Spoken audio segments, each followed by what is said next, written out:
Hey, would you look at that? The auction's continuing. Half off of everything. What's up, guys? Hello, Pumps here, and here we're going to do a breakdown / live reaction and review to chapter 40 of Kagurabachi, which is known as... I actually don't see it on this first... Why does this keep happening? Is this new? Or I've just never known. Why do authors keep moving? It's not on the first page. Also, unless I'm tweaking, this isn't the first page. I'm on first page of chapter 40. I do not see the title, not near where. Gosh darn it. But you know what? It's fine. It's simple and it's clean. And I will likely go back and retroactively review 39. My fault, I missed that bad boy. But still, you know we got a whole lot to talk about, considering Pops is literally slicing that. But in so little time. So let's not waste any more time and let's hop right into it. Heading me. Ready. A 3. A 2. A 1. Go. What's up, guys? That guy with a pencil here. Fun fact, I do happen to have it on me and keep it on me at all times. And another fun fact,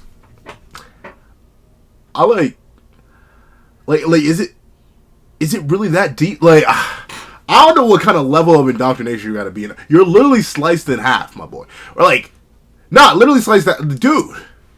Like, is it truly honest? Like, who's even gonna carry the clan on from this point? Like, be real with me, dog. It ain't you.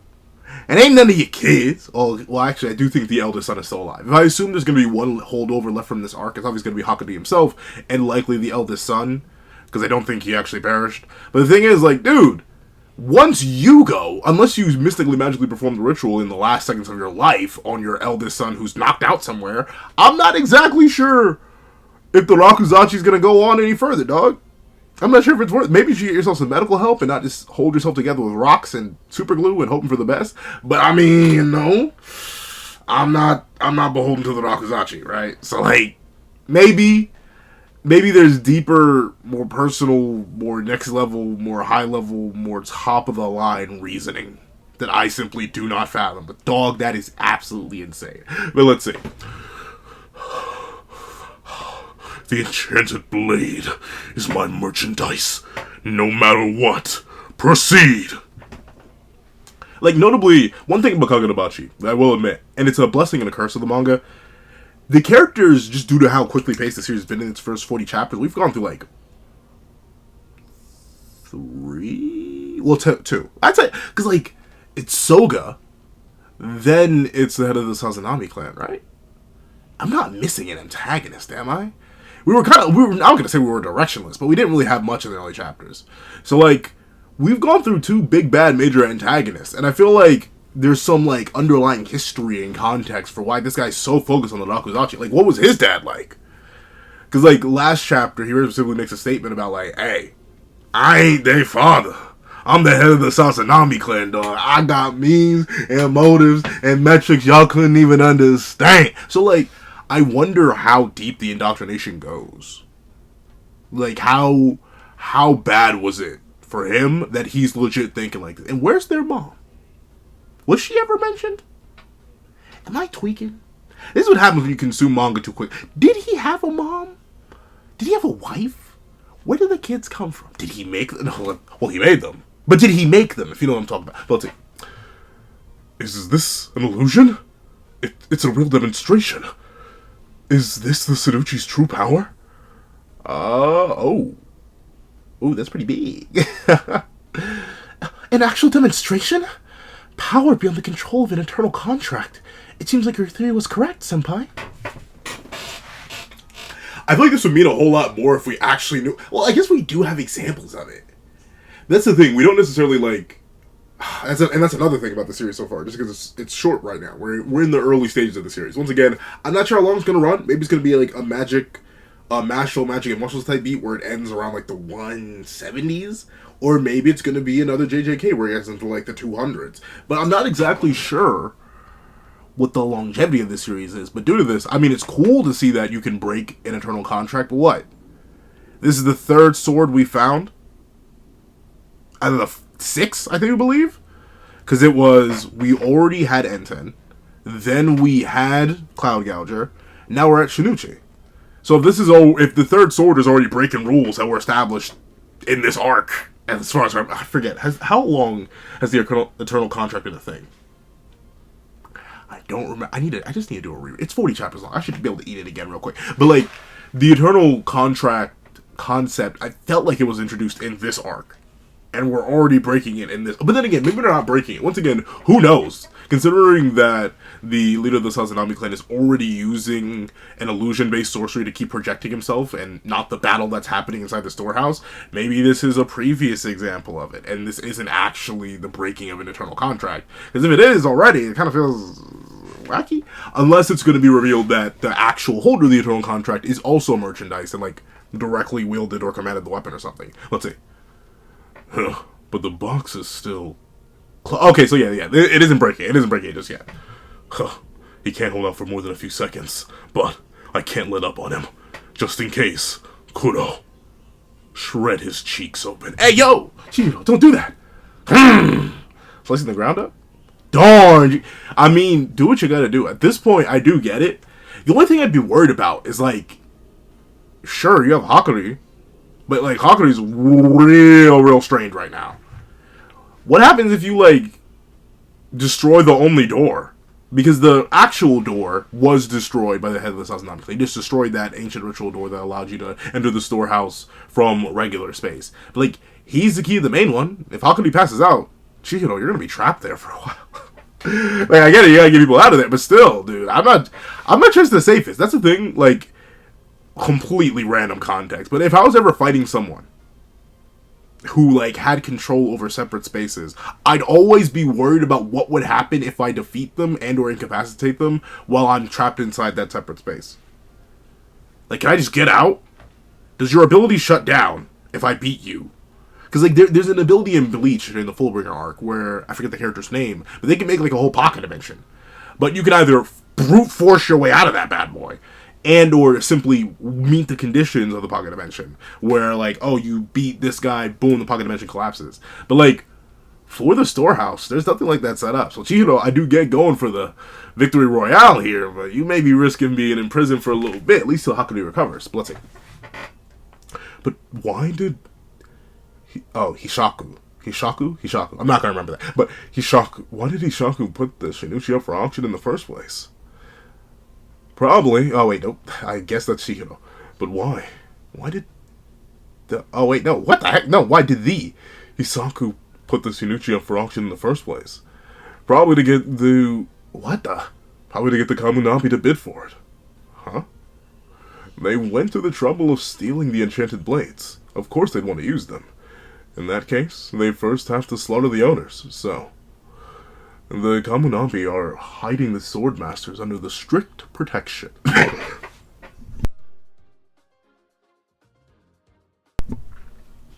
I'm still sorry, but that like stuck up on me. I'm gonna editing me made to deal with that. Let's see. The Kamunami are hiding the sword masters under strict protection somewhere in Japan. Naturally, the Shaku want to break through the current deadlock. I mean, that does make sense. And that's the thing, right? You do have to keep them under protection, because if you just slaughter them or get rid of them, then the Colonel contract's broken. So yeah, that is the catch-22, right? Sure, the blades are extremely powerful. Sure, they're useless unless they're in the hands of the person who's had an eternal contract with them. But also, as a byproduct of that, they are extremely dangerous if the person with the eternal contract perishes, because the contract vanishes, and then anyone who just happens to have their hands on the blade at the time, as long as they can handle it, they now have an enchanted blade. That's pretty much the exact same thing that happened to Soga. Soga just got Cloud Gouger, which didn't have an eternal... Why am I struggling to say eternal? Soga didn't have to deal with an eternal contract on Cloud Gouger because he was the first one to grip it up. But with that being the case, with other powerful blades being locked away behind sword masters, yeah, it's kind of weird and wacky. I wonder if even Chihiro will have, like, designation or manipulation or jurisdiction over the blades when he gets his hands on them, considering, yeah, the eternal contract's still there. Will it just be, like, heavy metal in his hands? I don't know. Let's see. Even the Kamunabi did get a hold of the Shinuchi. They wouldn't be able to agree to keep it under containment. I mean, yeah, that's the thing, right? Especially in a world where, like, massive power is actually restrained to one person. Notably in our world, like, Yeah, you can definitely have massive power restrained in one person, but it's a lot more technical. It's a lot more complicated. It's much less. I have sword. I swing sword. Mountain gone. Like we don't do that in all reality. But yeah, the enchanted blades, while they've seemed to vary in power so far, just from what we've seen of N10 and Cloud Gouger alone, yeah, if Shinuchi's somehow even more powerful, it makes sense that they wouldn't just want to give it back to the Swordmaster. Especially if they've been maintaining and containing the Swordmaster for who knows how long. Because if they give it back to them, the Swordmaster may be like, hey, thanks for giving me this blade back. I have a present for you. And just go absolutely insane. So yeah, they're kind of in a catch-22 of whether or not they want to just keep it and then keep them separate, or possibly reunite them to get powerful assets back, but I don't know. I wouldn't risk it. If I was the Kamunabi, I would not, like, risk giving the blades back. I would just have the blade and then put that under strict protection as well and make sure no one gets their hands on it. Because if the Eternal... why does the Eternal keep coming out? If the Eternal contract lasts, you can kind of just keep it there. If a guard gets, I don't know, second thoughts and tries to take the blade, there won't be anything in their hands. And anyone else who gets their hands on it, it's just going to be a regular sword. So that's interesting. That's good. I like how the conflict between the government, the forces against the government, and even the government itself are so well laid out and well detailed and make sense within the context of the narrative so far. Which is very impressive, once again, for only 40 chapters in. But let's see. There truly would be an eternal conflict. Not eternal, internal. What is wrong with me? Why am I mixing up my E's? But let's see. They might move the Master Swordsman. I mean, yeah. You want to keep him in the same spot? Let's see. At any rate, I think the Hisaku are seeking some kind of distraction to slaughter the Swordmasters. And, hey, the Shinuchi is unique. That's why it's under more strict protection than the others. To contain the Shinuchi's unique ability to overpower its Eternal... Oh, no, that's just the thing it can do.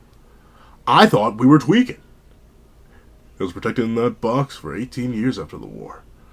And even you never saw what was inside, Chihiro.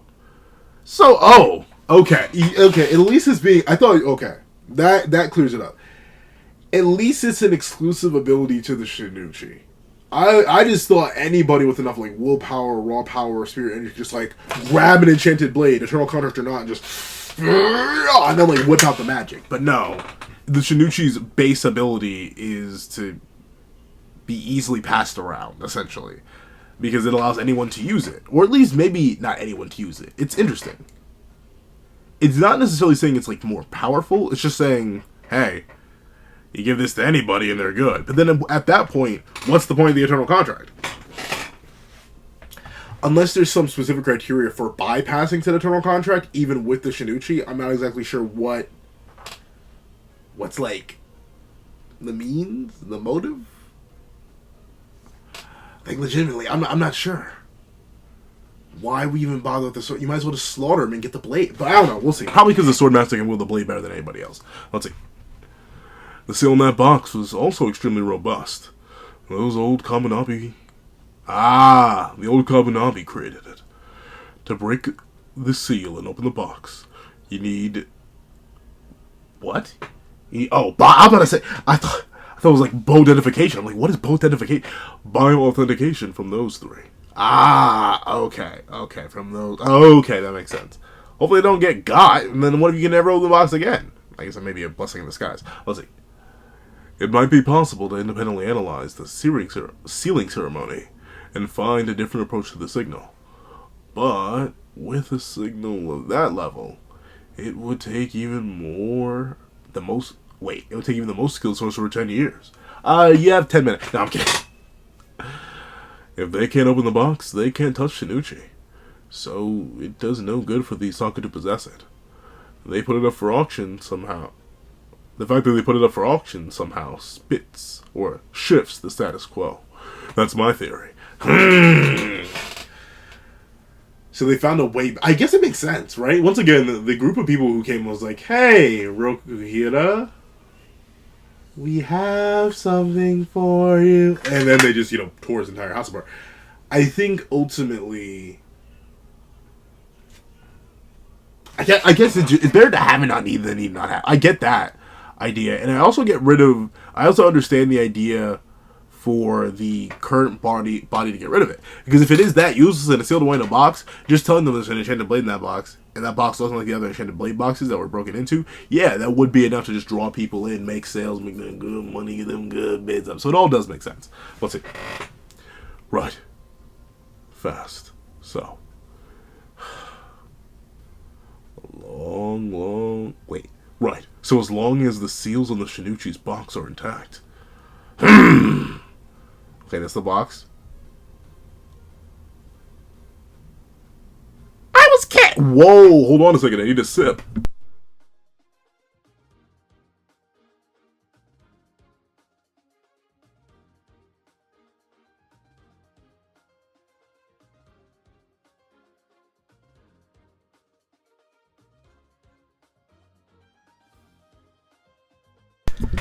I'm sorry, what? The math ain't mathing right now. Wait, what happened? Who broke that? Was it the guy claiming to be the main villain? But then why'd he wait so long? He was there with all the swords to take. I wonder what made him wait. Maybe there's more to this than I thought. Because the Shinushi's gone. Huh? It can't be. It might be possible to independently break the seal. But it would take at least 10 years. There! Okay, so yeah, it was him. It's been an intense 3 years.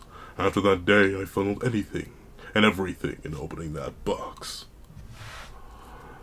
But to enjoy the fruits yourself, didn't you want to be first in line? But will Kyoto use it? He'll use it. Kyoto Sazanami lives for the Rakuzachi. If he's driven into a corner, he'll grasp at straws. I mean, that makes sense. Yeah, you use a loyal servant. Let's see. I'm the reason. The reason I'm letting Kyoto turn that key is so if he even dares, or he even... Wait, what? Is that even if he's able to wield the tip of the Shinuchi, I figure the risk is greater. Risk?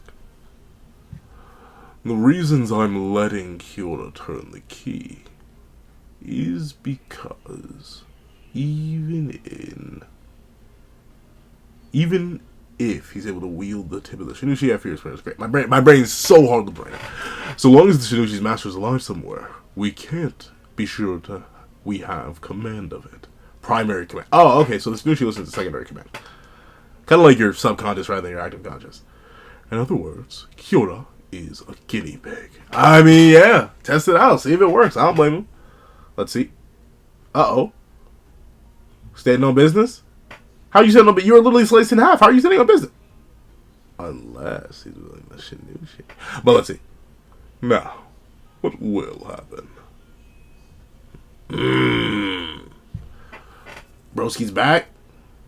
He's all blacked out, though. Them eyes, them sclera, them pupils, they all look blacked out. Let's see. That's... Oh! Oh! Wait a minute. I don't have that exact design. I got something close, though. Wait a minute. Yeah, baby, maybe the Shinuchi was the friends we made along the way. But, woo! I'll admit, it's looking pretty clean. Okazato says it's looking very, very clean. I like it. The drawing would have taken me like 3 weeks. But darn, G. Looking crispy clean, no crispy cream. That is delicious looking. But let's see what you plan to do with the Shinuchi. Oh. We going full out. Let's see. Something fell. Oh, I get it. Picked it up. Oh. What is happening? Ball? Man? Market. So standing there, posted up, pretending he doesn't hear my goat soga. What is happening? Why is my brain... I'm sorry, my brain is lagging so hard right now. Matsukutsumi. Uh-oh. Darkness? What is happening? What is going on right now? I'm so deadly confused. Spotlight? What? Hold on. Wake up, Pencil Man. Wake up. What is happening? Oh, those are flowers. I'm sitting here like, what are those? Flowers? Butterfly? What is this?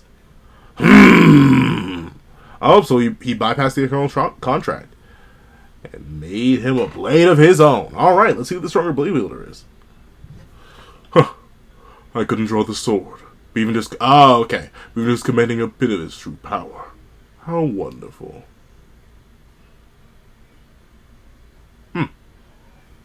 I guess.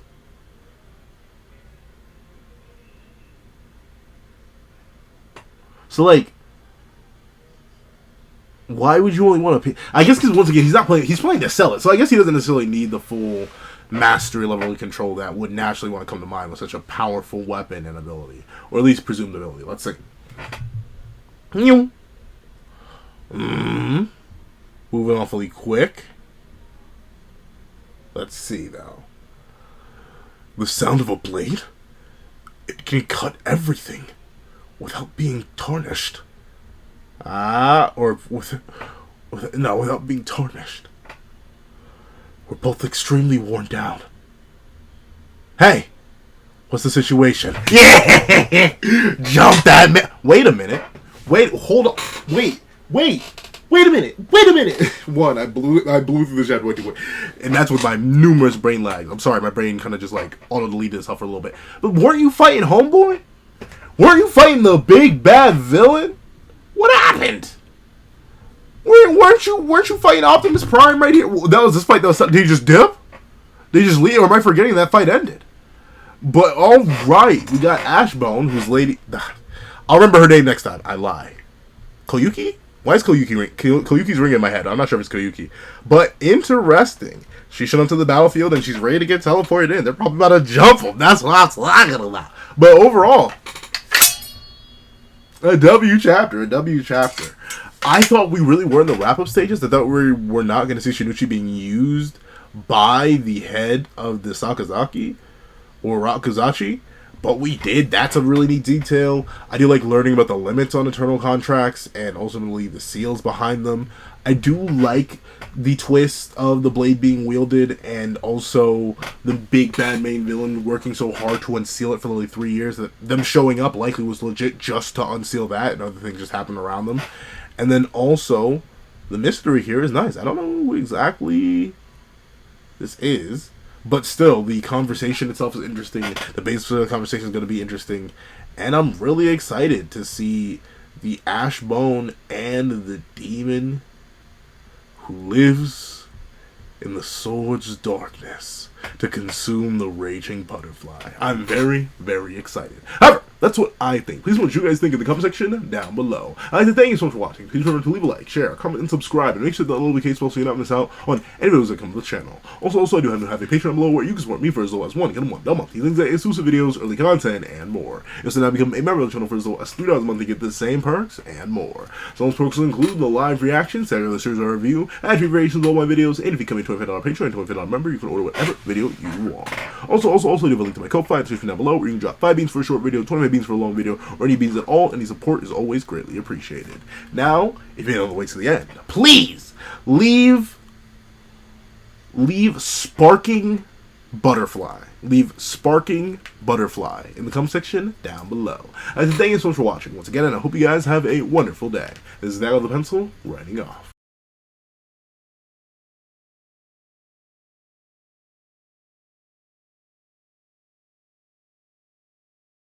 I'd like to thank you to our $3 members, Zena, Greyhound, Astro, Eternal Flame, NMA, Real Rare, G Prosper, Red Wolf 4765, and Paris Arnold. I'd like to give another big ol' thank you to our $5 patrons, Sean, Sammy, Midnight Lord 21, Kevin Encarnacion, Josh Brown, and A+A. And I'd like to give a great big thank you to our $7 members, Autumn Mornings Lazo, Fine, and That Guy. And I'd like to give a great big thank you to our $10 members, Robbie Uchiha, Jay Warrior, and Akid's Void. And I'd like to give big, hefty, juicy thank yous to our $10 patrons, Panda Goat, Michael Williamson, Metal Solid Crisis, Joaquin Munoz, and Idemo Kami. And I'd like to give the biggest, juiciest, meatiest, sloppiest, and heftiest thank you of them all to our $25 patron, Calvin Elder.